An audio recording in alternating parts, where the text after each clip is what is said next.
Biden said, first off, he said he's going to hire a black female for vice president, and that he just skipped over. What about white females? What about any other group? It just, when you go down that route, you take mediocrity, and that's what they have right now as a vice president. So are you suggesting she was a DEI hire? 100%. She was a DEI hire. He said he was going to hire, and she didn't. Her record is abysmal at best. Yeah, what about white females? No, this is ridiculous. We have seen, after Biden stepped aside, a wave of racist attacks against presumptive nominee Kamala Harris. And there is plenty of room to criticize her, just as you would with any candidate.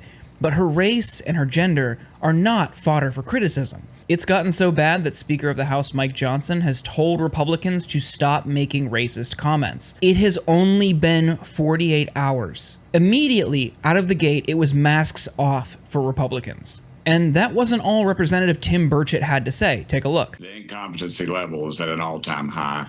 And, I look at this thing from the assassination attempt to the convention to the internet breaking down to the Biden administration breaking down. And the best they can do is Kamala Harris. She was a disaster on the border. She never even, I don't know if she could find the border with a compass and a map. Yeah, you finally realized the problem. Too many competent women and minorities. And of course, they're going to hit Harris for the border. But let's be real about that. What power did she have as vice president? And ultimately, if they were really concerned about it, why did they let Trump kill the bipartisan border bill that a Republican in the Senate wrote? I'm not saying that bill was perfect. I didn't really care for it. I thought it was too harsh. But if that's what they wanted, they could have had it. But no, they wanted to make this an election talking point. Burchett is not alone in making ridiculous racist remarks. Take a look at this. Every year, of course, I am lobbied by people who want the government, therefore, to take up an even greater role in their children's life, be it daycare, be it preschool, be it after-school programs, whatever. They clearly want the children raised by the government. So I hope the press corps picks up on this, and I hope Republican and Democrat leadership put together some sort of plan for January in which we work our way back to where America was in the 1960s. Is there anyone that you see challenging Harris that could potentially overpower, like that you think more people could get behind? I know there are some Democrats who don't like her, and she has the obvious weakness at the border, as well as she hasn't been the most articulate candidate so far. But apparently they feel, or a lot of Democrats feel, they have to stick with her because of her ethnic background. And so I'm sure there's some division there on that issue. Back in the 1960s. Just to be clear, you're talking about when? Right around the Civil Rights Movement? Maybe before? Probably before? Definitely before, right? Don't try to act like it's a different time in America that you want. It's just an aesthetic. You want a different period where black people and people of color don't have the same rights as a white person. And with DEI hiring, in which demand exceeds supply, always. That's just the way it is. You're not going to find another Kamala. Now, somebody suggested Gretchen Whitmer. Maybe she could show up at the August convention. But I think she has a kidnapping scheduled for that week. All this bullshit about DEI is just a facade for their deeply rooted racism.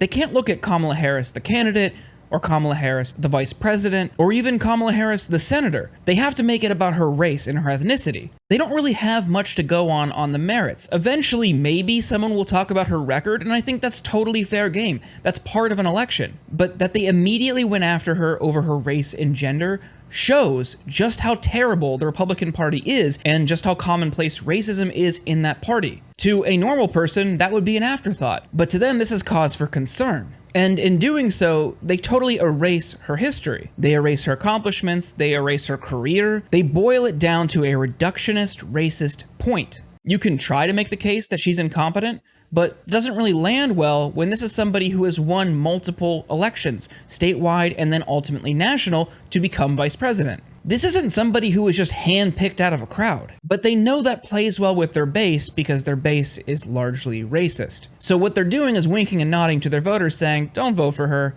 she's black. And in general, DEI as a concept is fine. Every workplace for the most part has this initiative.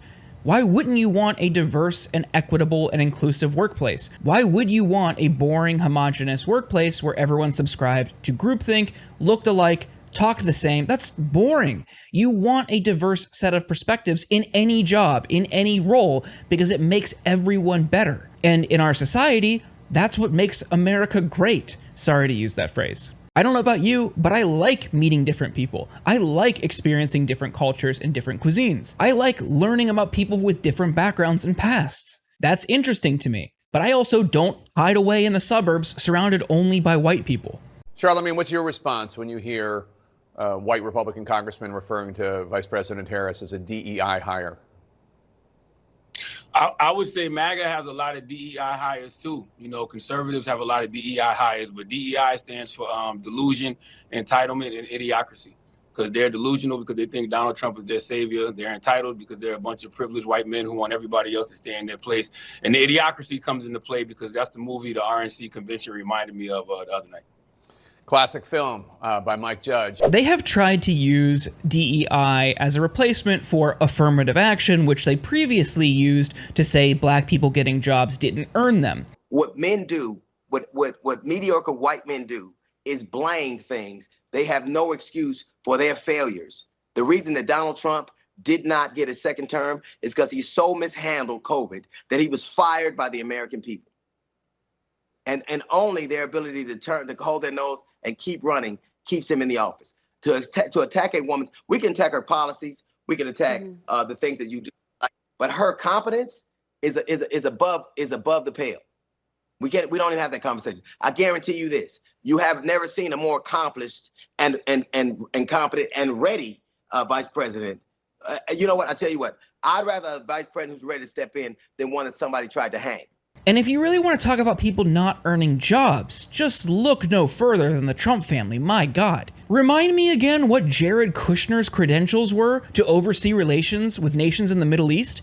Remind me again what Don Jr.'s business qualifications are, or Eric's. What experience did Ivanka Trump have before she got a job in the White House? Simply by being related to Donald Trump, either by birth or by marriage, has provided for a wealth of benefits to total losers. If you're actually worried about people getting jobs they didn't deserve, look no further than your party's leader. I'm sure you will go after them with the same tenacity that you do Kamala Harris. But ultimately, they're doing this because they're scared.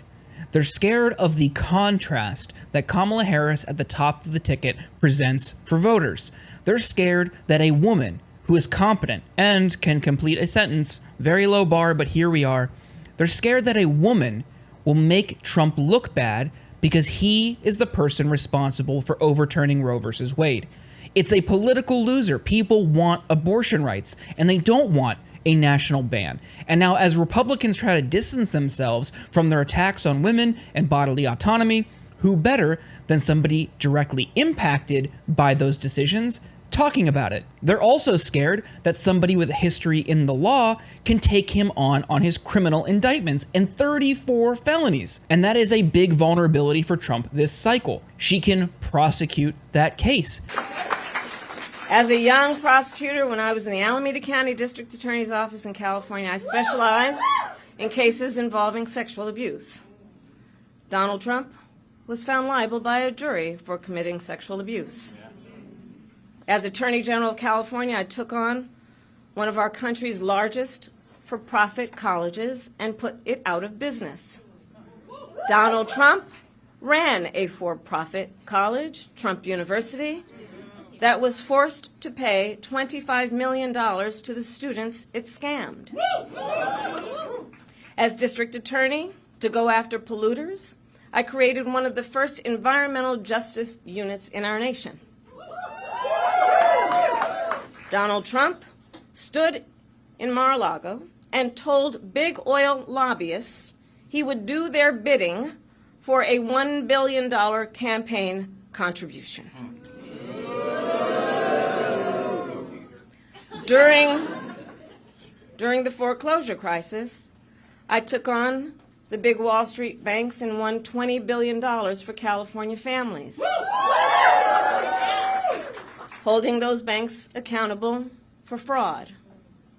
Donald Trump was just found guilty of 34 counts of fraud.